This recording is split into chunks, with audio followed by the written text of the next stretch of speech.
Mach 3, give me Crucio on 2, 3, and 4. Line 1, exit 1. 6, 3. Mach 3, give me start line 2. 5 electric. Mach 3. Line up. Mach 3, give me start line 1 and Crucio on 7 and 9. Line 1, Crucio 7 and 9, Mach up. Yeah, do something. I hate weapons. Super Ops, line 3, red ball, avionics. Super Ops. Line 7 is code 3 for light in the gear handle. Fuck. Hey, so I started a Patreon because frankly, this stuff's getting expensive. Nothing will change the podcast or the blog if you don't subscribe, but if you want early access to episodes, monthly AMAs, episode shoutouts, voting on podcast topics, and all kinds of 20 Years Done gear, head over to patreon.com/20yearsdone. Okay, so today I'm joined by someone I served with for probably about 6 years. Does that sound about right? Or like 4 or 5 years, probably? If you count our time at Luke. I do. Yeah, we were separated by AMUs, but directly together at the 314th for a number, I think 2 years or so. Yep. So why don't you just do a quick introduction of yourself? I'm Mike Cissell. I was in the Air Force for about 10 and a half years. Started off with, like most people on the line, back at Luke in the 63rd. Ended up going to Korea, Italy afterwards. Got lucky with my fall on there. And then sucked back into Luke and then transferred over to Holloman. Right. And that's round about it for PCS. And what rank did you attain before you separated? Staff Sergeant. Staff Sergeant. Okay. Mm-hmm. And you were 7-level engine run. Yep, full up. Blade blend or bore scope? No. Yeah. No, I never get that. I didn't either, and I didn't want it because I saw how much extra work people were doing. So the reason I asked you on today is I want to talk about maintenance culture. And we kind of corresponded right around episode 13, I think it was, with Scott Frisco, if I'm remembering my episode numbers right, which I never do. So look for the Scott Frisco episode on toxic leadership. I think it's 13, but it's right in there. But what really struck me, we talked about how, well, initially you started talking to me after the first episode with Colonel Mora. And what I thought was really wild was I had such a positive impression of the maintenance culture at Luke in 2013 when I was doing really well and I had a really good leadership team. And you kind of intimated that that was one of the worst environments you had been in. And then we both went to Holloman around the same time, and Holloman was one of the worst cultures I had been in, and you said it was one of the best you had been in. Is that a pretty accurate summary? Yep. So what that kind of told me was maintenance culture is really subjective, first of all, and second of all, it's really different for each person at the same place. Yep. So very often when I give critique and commentary, it may not resonate with a lot of people because they had drastically different experiences. Like, is that fair? Yeah, I mean, it also depends. There's a lot of different variables. Like we talked about at Luke, you were in 308th, I think. I was. I was at the 309th, and I'm not sure, but I'm confident that it was pretty infamous that 309th was just not healthy. It wasn't never really doing that well, running through LTs left and right. So variables there that probably explain our different experiences. Right. So the topic of maintenance culture, I guess maybe we should try to define it first. And anytime I try to define these things, as it turns out, it's never an actual definition that I find anywhere. It's more of a definition that I've kind of what it feels right to me. So I'm going to kind of say what maintenance culture means to me, and then I'm going to ask you if yours is different or the same, or if you want to like build upon it. So I guess for me, maintenance culture is just that nearly universal culture in aircraft maintenance. And it seems like it might even be cross-service as well, but certainly within the fighter community, obviously my experience is pretty narrow to the F-16 community of it's this work sucks. You're going to get treated like you are expendable, and you get treated like nothing you do is good enough because there's not enough of everything anyway, and you constantly feel like you're being criticized for all the things you do wrong and not really recognized for the things you do right. And then also just a general, and I hate to use this word because it has a lot of stigma attached to it, but just a general culture of hazing, of indoctrination into a new sort of subculture, and it's a bit brutal getting in. And then once you're in, it's just such a high stakes environment that you're constantly on the threshold of feeling like you are going to kill someone, crash a jet, lose a stripe, or lose your marriage. Like all of those things kind of combined creates this really sort of high stress environment. That's my broad look at maintenance culture. But I'm really interested in what you would define it as, because I think it's really hard to define just by one person. So what do you think? Yeah, it's definitely hard to define. It's such a broad scope. So like everything you said, yeah. But I guess the first thing I would disagree with is that work sucked. Like the work itself, for me personally, I enjoyed it. I came to enjoy working on F-16s. I didn't plan on it. I came in open mechanical, hoping to learn something about diesels, do my 4 years, and get out. But that's not how things went, obviously. But I came to love working on the plane. Just being a mechanic was fun for me. And a lot of the people that I associated closely with, it was the same for them. It was never actually doing the work, you know what I mean? Or, okay, we got to troubleshoot this or replace that sucked. It was the decisions we didn't agree with, or the constant, like you talked about, being worked into the ground, that sucked. But around the enjoyment of work, I would say, there's a brotherhood / sisterhood, I guess, you know what I mean? Like unification of enjoying doing mechanic work. Well, and also, I talked about it in my non-nerds episode. There's a certain bonds that are built when you're just in a really adverse sort of environment that's constantly testing you, and probably it's more than one individual can take. So it creates this need to form, support through your coworkers and stuff like that.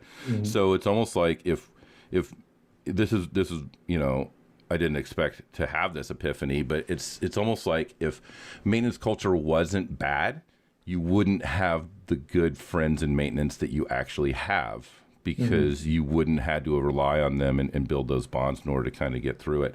And I agree with the work sucks. There's probably two things here. I was probably speaking too generally about work sucks, because I enjoyed troubleshooting, and I eventually grew to enjoy working on the F-16. The work sucks element for me was much more, it felt like there was never enough to satisfy anyone. So you just felt this persistent inadequacy.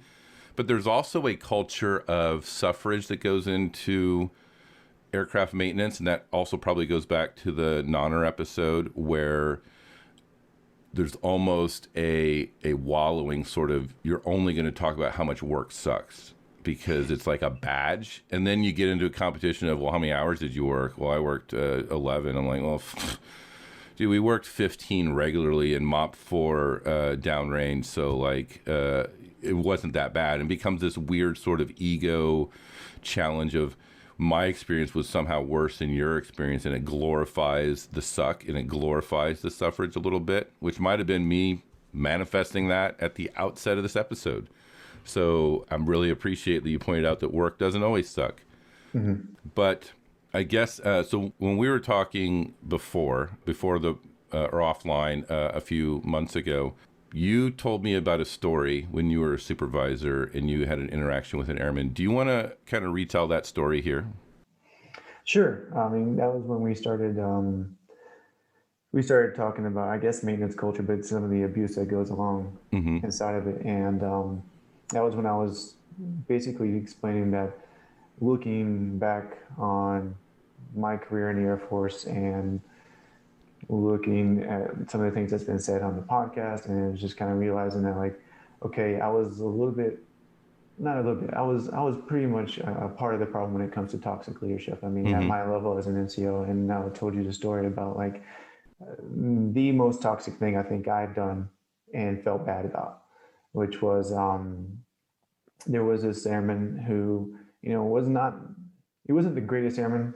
He wasn't the biggest screw up or fuck up, but he just, he didn't have his driver's license, so he couldn't get his, flight line driver's license, couldn't get his cop car, you know what I mean? It made him basically unable to do his job in that aspect.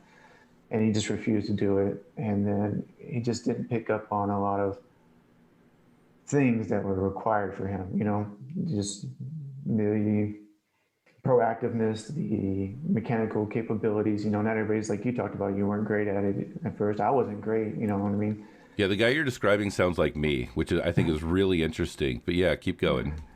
But in the 309th environment, it was very frustrating, right? Because like we talked about, like I think I was one of 2 7 levels on shift, if that.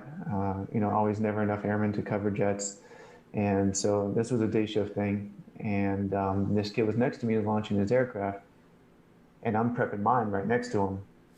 And next thing I know, he's waving his hand at me, and he's pointing down at the ground and about, I don't know, 5-6 feet away from the intake, rolling towards the intake is his mechanical pencil. And it was just that day, just that kid, and I snapped.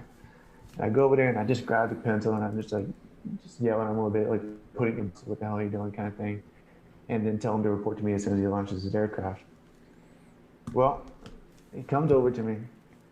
I'm already dealing with my pilot and the walk around and stuff like this. And long story short, after yelling at him a little bit more, I basically tell him to stand at attention and put his nose against the sunshade pole there.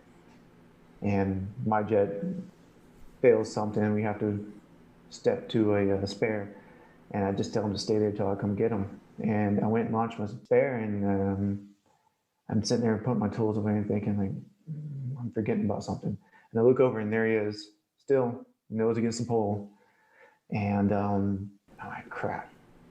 Immediately, I overreacted. Right? Like I was messaging, abuse versus like fair consequence, right? Did the kid like fuck up? Yeah, he shouldn't have had anything in his pockets. That's like taught in tech school. You don't have anything in your pockets while you're launching your aircraft. Did he deserve what he got though? No. And I told him so. So I walked up to him, I took him to the smoke pit and was trying to break down like, okay, man, look, I'm sorry I had you do that. I overreacted. Do you understand what was wrong though? And he was just like, yeah, I don't know, I shouldn't have anything in my pockets. I'm like, all right.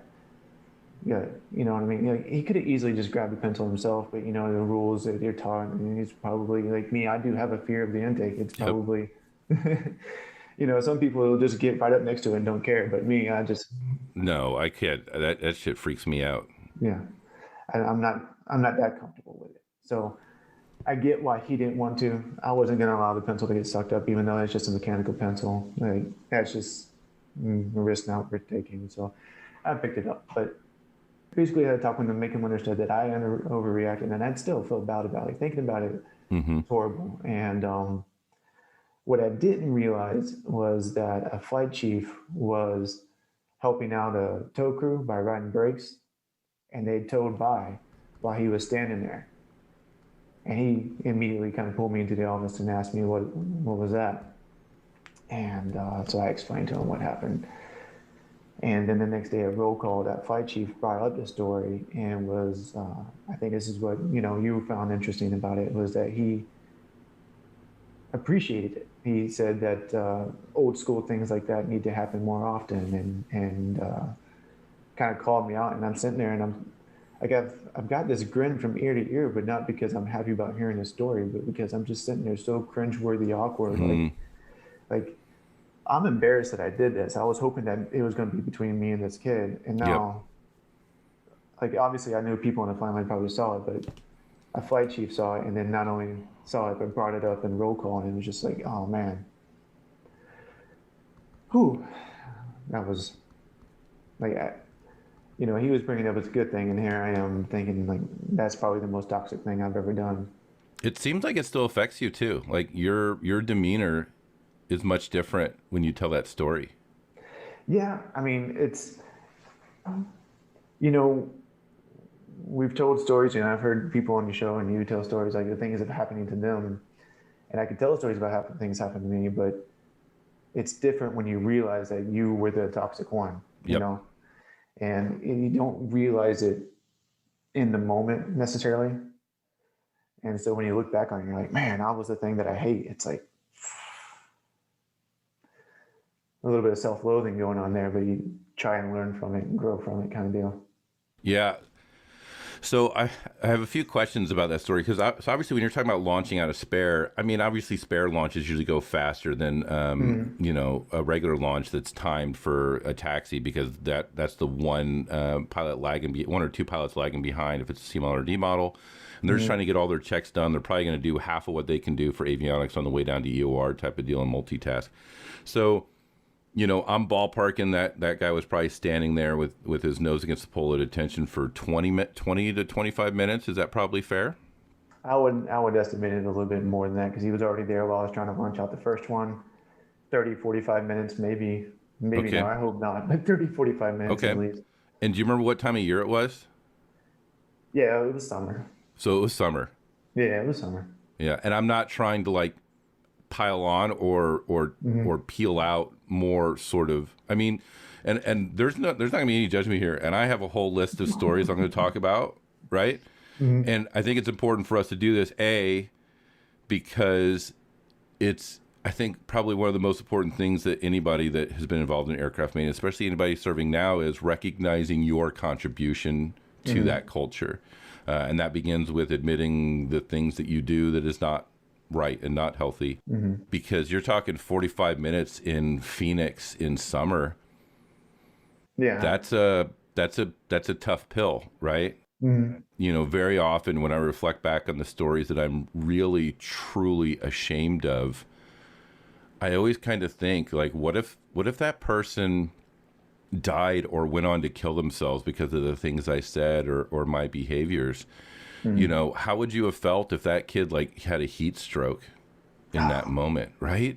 Yeah. And that's a distinct risk. I mean, like you're talking Phoenix while jets are running, middle of day shift in the summer, and a guy standing there. I mean, we have people that fall out in formation just for standing at attention in a hangar.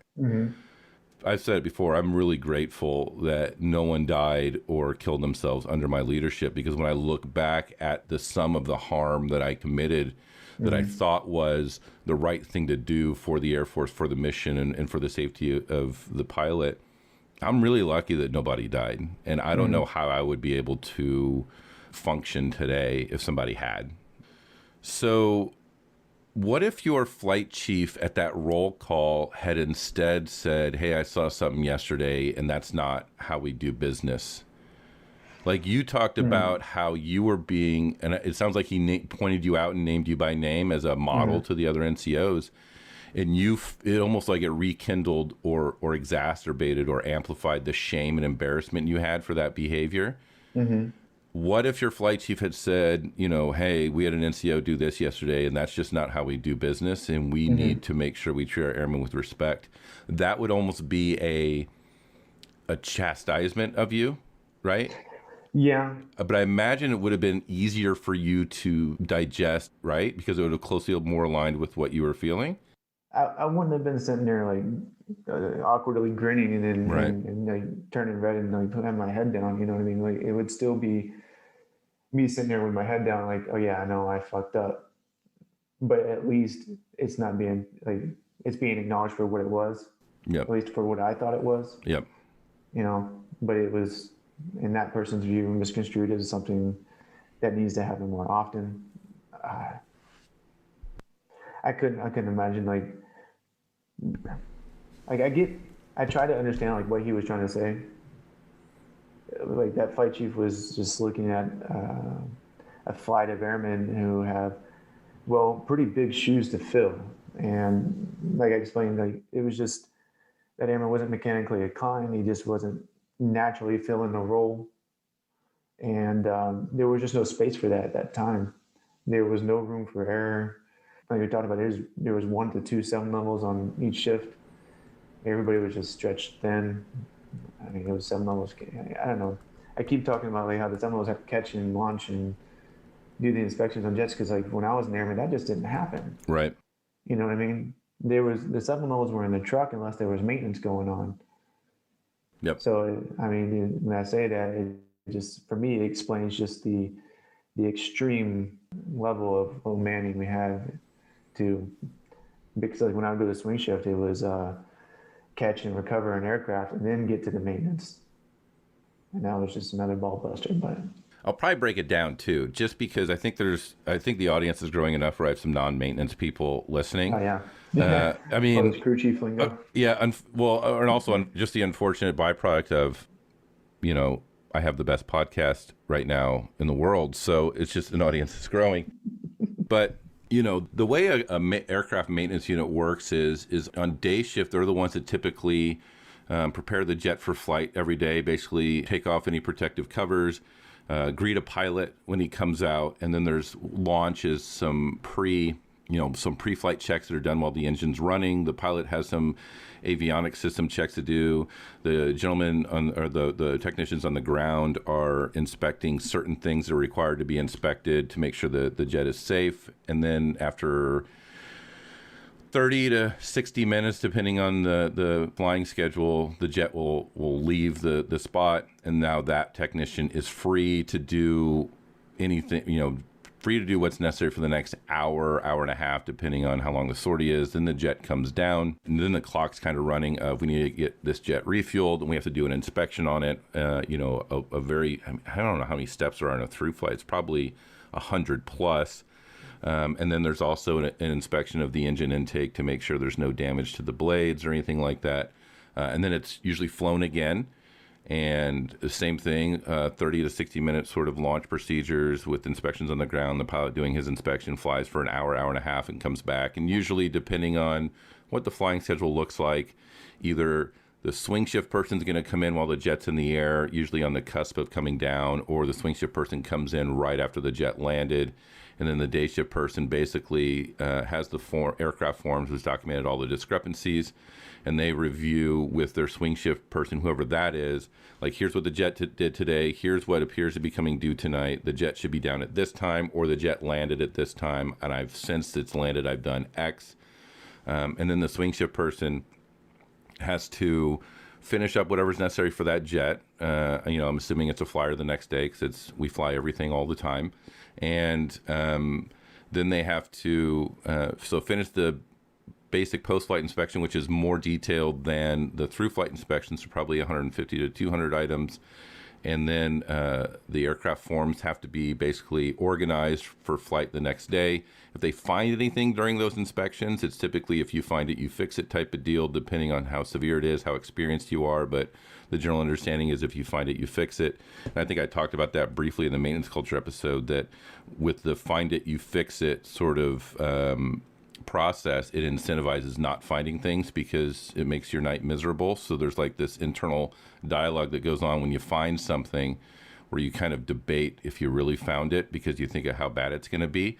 And then thereafter, on swing shift, you have to fix everything that either broke that day or was carryover broke from previous stuff or was scheduled to be broke, because that's how aircraft maintenance works. Sometimes you schedule stuff to be broken. And really what Mike was talking about as a 7 level, as a senior technician, it used to be, I shouldn't say used to be, because it really ebbs and flows. Like when I was in like 2003, I was a 7 level and I was crewing jets because we didn't have enough people. And then in like 2010, we had just a huge abundance of people and 7 levels. So ideally, your junior airmen are doing the heavy lifting of the launch the jets, catch the jets, refuel the jets, inspect the jets, and organize the forms at the end of the night. Whereas the staff sergeants / what are referred to as 7 levels are basically not attached to a flying jet that day, and that way they can work on fixing jets while the flying schedule is happening. And what that does is, because it's not a batch and queue or a sequential sort of operation where a 7 level has to take care of a jet for, you're talking 4 hours out of the day is probably going to be, on aircraft time if it's a flyer. Those 4 hours, that 7 level, that staff sergeant can now use to get things fixed while the flying is happening.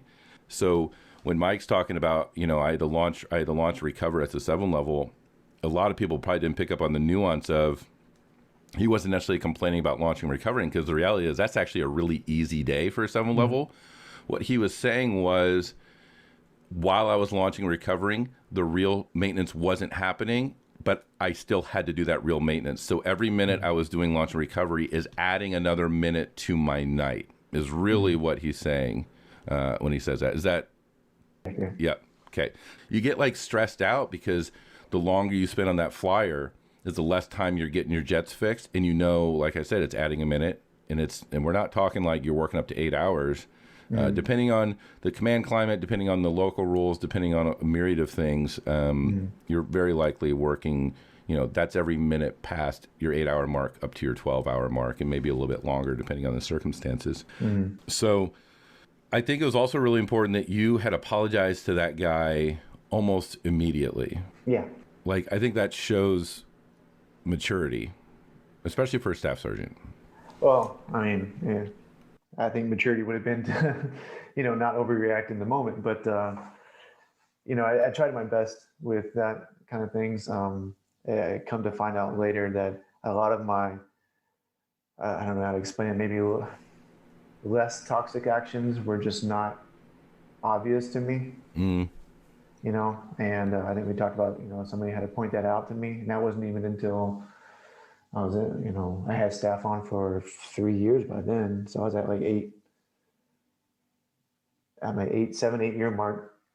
That's when Hack pointed out that we were riding around in the 7 level truck, because that's why it was better for me at Holloman, like riding around in the 7 level truck, and we were checking on airmen before the first goes of the day. And he just let me know. He was like, "Hey man, you're kind of a dick sometimes." And I'm like, "What?" He's like, "No, we're you and me are good, but like, just letting you know, like, especially when you talk to airmen, you're a dick." And I'm like, "No, I talk to them all the time. Nobody says anything to me. Nobody complains. Nothing I know of." He's like, "Well, it's because you're a dick." I'm like, "All right, fine."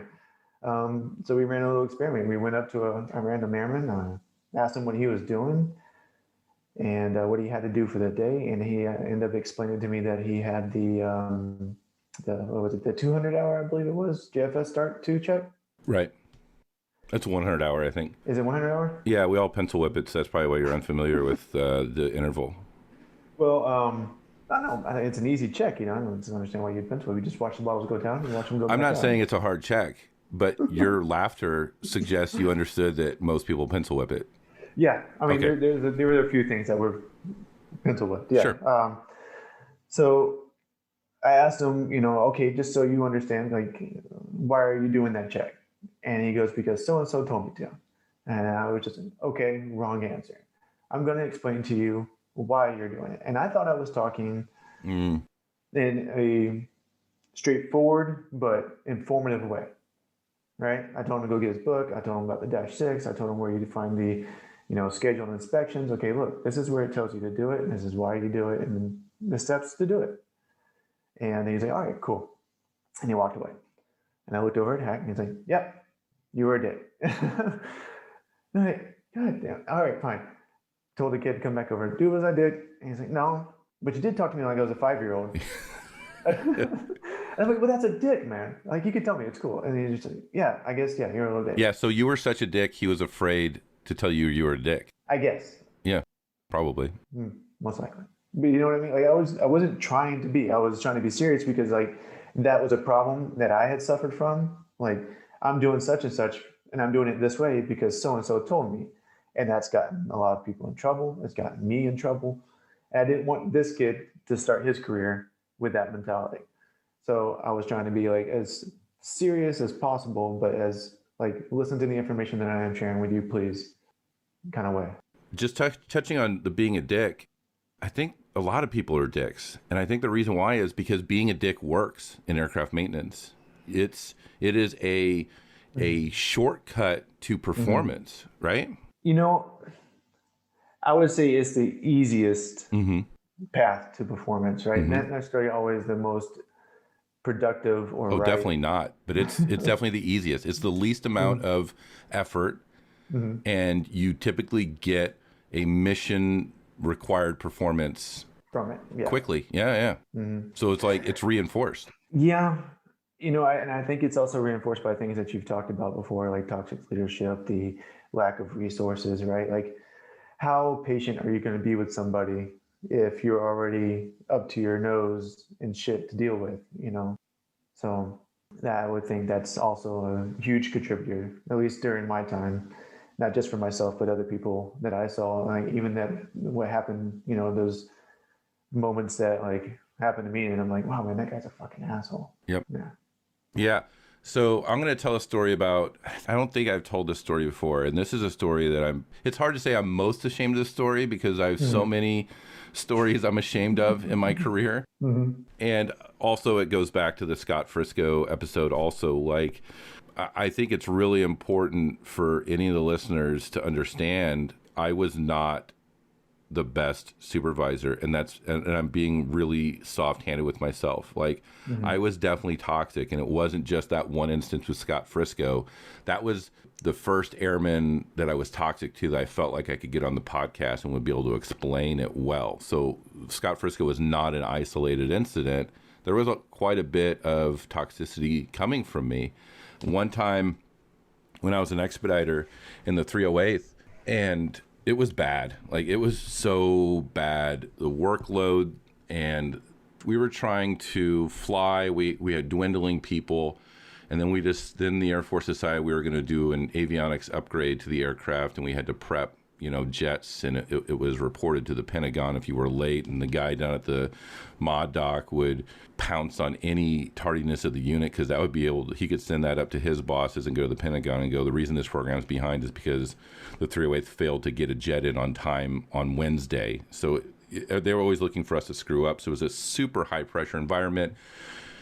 My supers were like all over the fucking spectrum of, micromanagers to laissez-faire, and had no idea what they were doing. So it was like, it felt like the fucking wheels were off. And I was legitimately working, I'd come in at 2 p.m, and sometimes I would see my day shift expediter come in at 7 o'clock in the morning. So you're talking, I don't know, was that 17-hour days or whatever?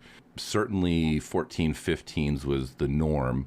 And that was like every day. And I remember one Friday, like, there was a fucking planetary alignment, and all the jets were good. We had no scheduled maintenance. We didn't have a reconfig. We didn't have a tire. It was literally, day shift had already like pre-pulled some of the forms. We had 1 or 2 jets and like a tow job down to Wilt. It was like the night. This was the night we were all going to get to go home and recharge our batteries a little bit and see our family. And I'm sure people were already texting their spouses, hey, it's going to be an early night. And I'm driving around the truck, and it was almost like I'm just doing laps for the sake of doing laps because there's nothing to check on. And I had a guy, and I'm not going to name his name, and it's not because, as we talked about before, I try not to name names of bad people. I'm not going to name names for this guy, just because I think this story is kind of embarrassing for him and me. But he was a guy that was a staff sergeant, had X's, and much like how I was as a young airman, he just wasn't mechanically inclined. He wasn't good at working with his hands, but he was a fantastic inspector. He did the best pre-flight inspections. When I became a section chief, I actually tried to get him down to phase because I knew he'd be great in phase, and he could pick up the hands-on maintenance tasks at a slower pace. And I thought he'd actually be a really good technician if he could just get out from the pace of the flight line and get some real training on hands-on stuff. He came up to me when I was doing a lap, and he said, "Hey, Sergeant McGee, there's like this little Teflon sort of teeth clamp thing on the constant speed drive main generator on the F-16. What people that make aircraft maintenance don't know, like, you can't be anything missing or loose in the engine bay, because it can, there was an instance in, I think around 2003 at Luke, where a bolt had come off and it lodged in the throttle, and the jet was stuck at a very high engine setting, and the pilot had to basically run it out of gas and land with no engine, and luckily he did. So like, it's very, very serious anytime anything's missing in the cockpit or missing anywhere in the jet, because it can bind up anything and crash the jet. So he said that this Teflon piece and the hardware was not there. And like that must have been really hard for him to do. It goes back to what we were talking about, the you fix it, you find it, but there's also the stress of when you know it's a good night, you don't want to be the guy that finds the thing. Don't be that guy. Yeah. You don't want to, right? You know that if you say out loud the thing, and anybody else knows it, that you're going to take time away from other people's family time. And I had already had a reputation for being toxic and abusive and scary. And I know for a fact that he was intimidated by me. So he had all of these like psychological barriers and incentives not to come up to me. And he still did, which probably took a lot of grit to do. He flagged me down. He's like, "Hey, Sergeant McGee, this the clamp, the Teflon clamp for the main generator wires and some of the hardware appears to be missing in the engine bay." And I said, "You know I hate you, right?" And I didn't say it like joking. It was just deadpan. And like, I'm using the word hate. That's the word Nazis would use about Jewish people. That's the word that Pol Pot would use about, the minorities in Cambodia. The people that exterminate people use the word hate, right? Mm-hmm. And that's the word that I used in seriousness to a guy that worked for me and was just trying to make the jets safe.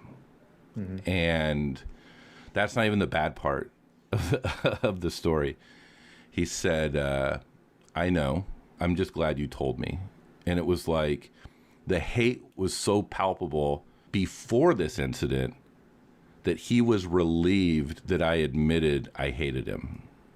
I mean, I wasn't putting him against the pole, but I was basically saying that, he was a detriment. His existence was a detriment to my life. And that's like that is a tough thing to say. And I didn't apologize to him right away. And that's why I really complimented you on apologizing to that kid right away. Much of the things that I did, I didn't have the maturity or the situational awareness or the empathy to apologize very soon after I caused the harm. Later in my career, I got a little bit better, would usually be hours later or the next day, but I typically would circle back around and apologize.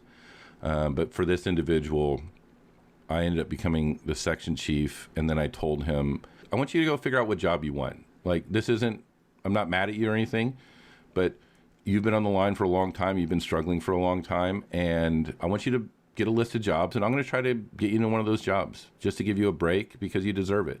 And I think I've apologized to him 3 or 4 times, very explicitly of, I'm ashamed and that was wrong. Very, very similar to what I did here.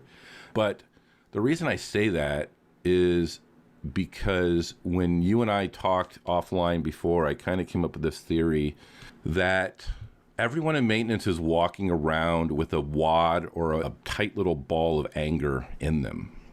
And we're all just walking around with it because of the stress of the job, because of the impossibility of the ask, because of abuses that we've received, through our career. And we're just walking around with this little ball of fucking rage, anger, and hate. And it eats at us. Like it affects us. And what you're doing is you're waiting for someone to fuck up so you can dump a little bit of that rage, anger, and hate into them. You can vent out some of your own psychologically cancerous sort of element. And you're looking for an excuse to dump it into them.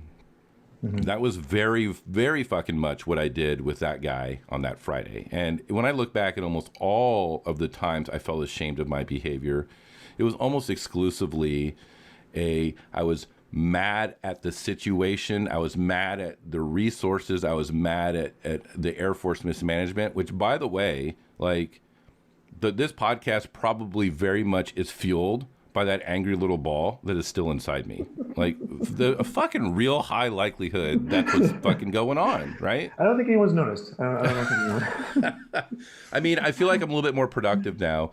It's a little less targeted. It's more of let's fix the problem that's creating this ball of hate. so I can kind of pay it forward to make amends for the harm that I caused that I'm detailing here because I got more shit I wrote down. But what happens is that transfers and that transfers and that transfers, and you create this whole culture where everybody is just angry and frustrated. They're just passing this fucking toxic ball around. I mean, like, I hadn't thought about that before we talked a few months ago, but the more it kind of sat with me, the more I realized I think that's a really accurate representation of what's going on. You know, it's ironic you said you ran into the kid you told a story about. I ran into that kid at Holloman as well. He ended up coming to the 314th as well. Sadly, our relationship hadn't improved. He still, by my own standards, was hitting subpar marks, and I had definitely toned myself down, I think, you know, but we still had a couple of, let's say, moments, you know, where, you know, like, I don't know, one time it was on the day shift and in the middle of launches, I go inside and take a leak. He's sitting there at the table, the only kid inside, sitting at the table on his phone. And I'm like, hey man, I get it, you need to come inside, take a break, but everybody's outside, you need to go outside. Get off your phone, go back outside. Go in, take a leak. I think I came inside and grabbed a rain seal or something like that because I had something in my back pocket. Pretty sure it was a rain seal because I came back out and he's still sitting at the table. Yeah, I snapped again, but I just took the rain seal and I slammed the table to get his attention real quick. And like, I was not talking to hear myself talk. Get outside. Right? So that behavior that set me off in the beginning was still there. And I gave him, I thought, a nice, like, hey man, this is what you're doing. This is why it's wrong. Stop it. Moment. But he didn't listen to that. It took me slamming the table with a big rubber seal to grab his attention and say, move. For him to like, put his phone away, go back outside. That's interesting.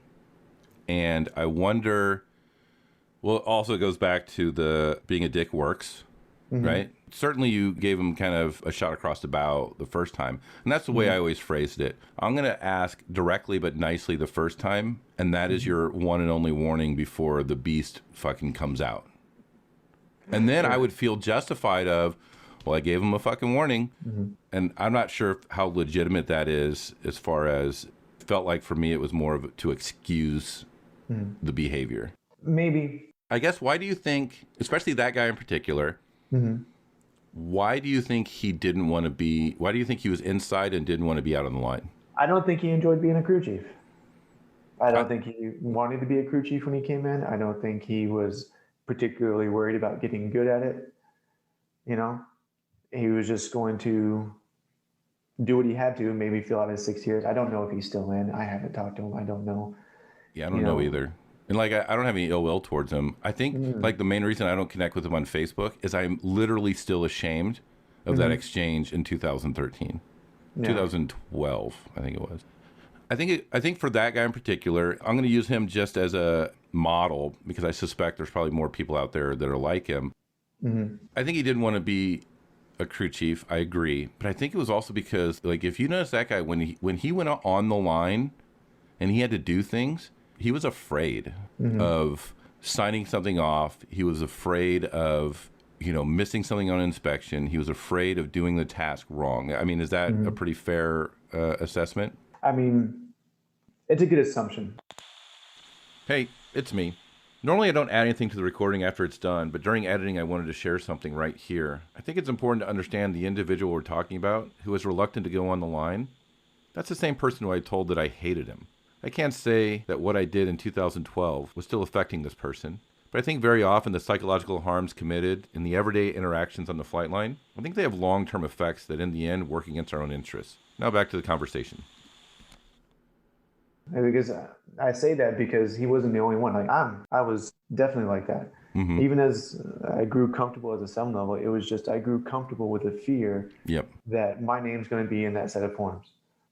So for him, he might have been sitting inside because the idea of going out there was like giving him anxiety, or he had a real apprehension about going out there. Maybe there was, and then coupled with the fact that he was very frequently judged for being not to the standard of other 7 levels, right? So there's like the judgment of the airmen of the other 7 levels, plus the self-doubt, plus the fear that if you do something wrong, you're going to crash a jet. Like when you take all those things and look at the totality of those sort of elements, I can understand why he was sitting inside. And then when you gave him the warning, very likely that warning didn't exceed the fear he felt on the line, right? And then when you came back through and you were a dick and you were slamming shit around, now you became a scarier option than the line, right? And I suspect the reason why you were frustrated and angry goes back to there's not enough people, not enough time, not enough resources, and you feel like there's more than you could ever possibly do is required. And this guy is sitting inside and he is a resource. And by him not doing something, he's indirectly causing you more work, right? Sort of, yeah. Basically, I mean, there's also that, like, I didn't feel it so much. That's why I say the 3/14 was good for me, because I felt the group effort there. You know, and at least in, you know, the crew chief's office, it felt like a group effort. Most of the expediters were pretty good, and even if they weren't the greatest at being an expediter, they were decent to the people and just, you know, embraced the suck with everybody, and, you know, was understanding. It was, you know, it was a lot more morale than I had experienced on the line in a long time there. And to see somebody just kind of basically taking a shit on that, well, it pissed me off. Yeah. Yeah. Okay. So, you know, you said you had to grow comfortable with maintenance, with the fear, with the apprehension. I think that's important too. Like that's a big part of the growth in aircraft maintenance is I have yet to meet a young airman, either when I was an airman or 7 level or anything else, who wasn't afraid of the intake that started out, that wasn't afraid of the intake, that wasn't afraid of screwing up and killing the pilot, crashing a jet, that wasn't afraid of being late and getting an LOR and or eventually going to prison for being late. I mean, that's not a real scenario, but as a young airman, you don't know, right? So there's also a lot of people just walking around afraid, like really afraid that they're going to ruin something, kill something, or go to jail. And part of, you know, growing aircraft maintenance is respecting that fear, figuring out what's legitimate and what's not. Like I still to this day would be apprehensive around the intake. I don't know how people overcome that fear, and I don't think you fucking should, by the way. Like that's a big blender and it'll chop your body up. Like I'll stay outside the Pac-Man. I'm good. You know, but part of it's also, and I'm not sure if that fear ever goes away. I think it's more your tolerance for the fear goes up, right? Basically. Yeah. Yeah. I mean, I don't, you know, not everybody's career is the same, and I can't say that my experiences are the same. Obviously, not the same as anybody else's, but I know that my experiences maybe like overcoming the fear, like just took me getting put through the ringer a lot, and just basically getting shit on myself. Because that builds confidence, right? When you do the tough thing and you come out on the other side and you have successes, then it lets you know that you do have what it takes to succeed, and you have a little bit more faith in yourself, right? Yeah, there's those moments, but I'm talking about the get over fear. Like, I mean, just the sheer amount of failure that I felt. Like, okay, I can fail. It's gonna suck. It can suck for a really long time, but it's not going to kill me. Yeah. I wonder how much of that fear also feeds into that hate anger ball that people carry around too. Well, I mean, I'm not trying to quote Yoda here, but fear leads to hate, and hate leads to the dark side, right? Yeah. I mean, I think it's basically on point. Yeah, I mean, I've heard it a lot anyway, that anger isn't really because you're actually angry. It's because somewhere, or somewhere down deep anyway, you're sad. Yeah. It's this sadness that's breeding all this anger and stuff. And yeah, I mean, there could be some truth to that. Yeah. Okay. Well, we're out of time for today. I know you have a little bit of a tight schedule, and like I said, I try to keep these episodes relatively short. But I think this topic, sometimes when I do topics, like when I did micromanagement last week, I was like, why the fuck haven't I done that topic sooner? It's such a good topic. I think me and Stromsky talked on it briefly with the compliance culture, talking about that. But I think there's going to be probably a few more episodes talking about maintenance culture. You're welcome to come back too, especially if you have any ideas. Just shoot me a message and we can coordinate another episode. But any of the people that have been doing these episodes for a while with me, you people know who you are. If you also want to talk about your experience in maintenance culture, and if there's anything I said you agree with or disagree with, you're welcome to come on. But other than that, do you have any final thoughts, Mike? Wow, this ended a lot faster than I thought it was. Yeah, like it's we're at like our 45-minute mark now. Jeez. Okay. So it's going to try to grasp for straws here. No, I mean honestly, we kind of plainly said everything, you know. Well, I guess I think we autopsied maintenance culture fairly well. But part of the autopsy is to identify the problem, diagnose it. Okay, so how would you fix it? What do you, let's say you had infinite resources, infinite money, and infinite time, infinite people, whatever.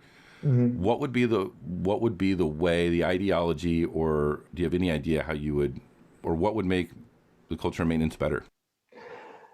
Yeah, I think regardless of other things you just try to give me here, I think the answer is always the same, which is what I think you and I have done, which is being able to take a step back and look at ourselves and just try to do some personal growth, because I know the Air Force tries to preach that, but it just becomes this mundane white noise in the background of resiliency and blah, blah, blah. And, and it's not what I'm talking about. I mean, yeah, a little bit, but it's not, at least for me, it didn't reach home, because it just felt like, okay, I'm hearing this message from the Air Force. For what I'm hearing, I'm doing right. So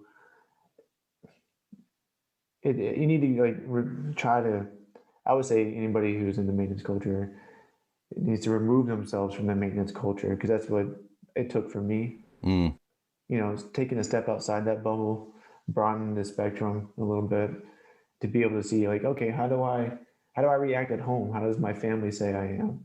When I go to a store, do I yell at a cashier for little to no reason, or you know what I mean? And think that's justified, trying to use other examples of life to try and culminate some sort of personal growth. Yeah. So you're 100% right, especially when you talk about the resiliency piece. All of the Air Force's focus, as I've detailed in all of my suicide advocacy, is trying to teach the force to increase their tolerance to how shitty it is, right? And very often I'm rallying against the Air Force going, hey, you're the one making it shitty. Stop teaching us to tolerate the shittiness and make it less shitty.